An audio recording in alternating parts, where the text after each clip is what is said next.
तो चलिए, what is sextortion, होता क्या है सबसे पहले हम लोग समझ ले। जिनको नहीं पता मैं उनको बता देता हूं कि सेक्सटोर्शन का मतलब क्या होता है।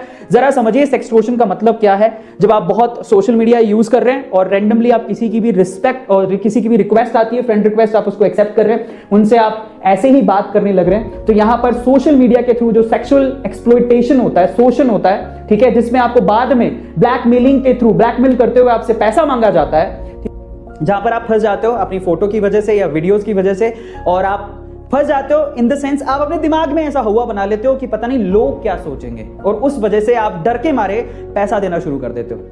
यहां पर सोशली भी हमारी कुछ जिम्मेदारियां हैं जिसे हमें समझने की जरूरत है, और उस बंदे की भी जिम्मेदारी है। तो ऐसा कैसे होता है? सबसे पहले तो सोशल मीडिया, ठीक है, गेटिंग टू नो, मतलब आएगी रिक्वेस्ट, हमने एक्सेप्ट कर ली बिना जाने कि कौन है क्या है। उसके बाद फिजिकल अट्रैक्शन शुरू हो जाता है। फिजिकल अट्रैक्शन के बाद क्या होता है सेक्सटोर्शन में? फिजिकल अट्रैक्शन के बाद अगर गलती से भी आपने उनसे कुछ इंटीमेट वीडियोस या फोटो शेयर कर लिए, तो वहां से आपको वो ब्लैकमेलिंग शुरू हो जाती है। और शेयरिंग करना, ये जो वीडियोस और फोटोज हैं, यहां से ब्लैकमेलिंग शुरू होती है। और फाइनली वो आपसे, वो शायद लड़की या लड़का नहीं मांगे, लेकिन उसके पीछे जो रैकेट काम कर रहा है वो आपको ब्लैकमेल करता है। ईमेल के थ्रू, मैसेजेस के थ्रू आपको बताता है कि ये वीडियोस मैं वायरल कर दूंगा, ये फोटोज मैं आपके पापा को शेयर कर दूंगा, आपकी फैमिली में शेयर कर दूंगा, नहीं तो मुझे इतने पैसे दो बकायदा।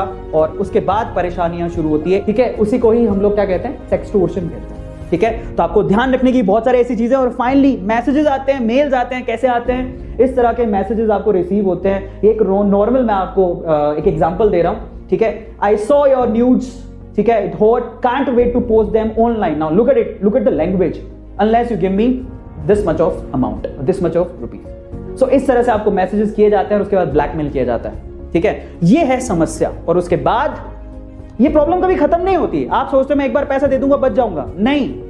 एक बार पैसा दिए इसका मतलब ये होता है कि वो आपके सिर्फ ये चेक करें कि आपके पैसे देने की कैपेबिलिटी कितनी है। एक बार दिया तो वो आप वापस मांगेंगे आपसे, और आपने पहले 10,000 मांगे तो फिर 20 मांगेंगे, फिर 30 मांगेंगे, समझ रहे हो?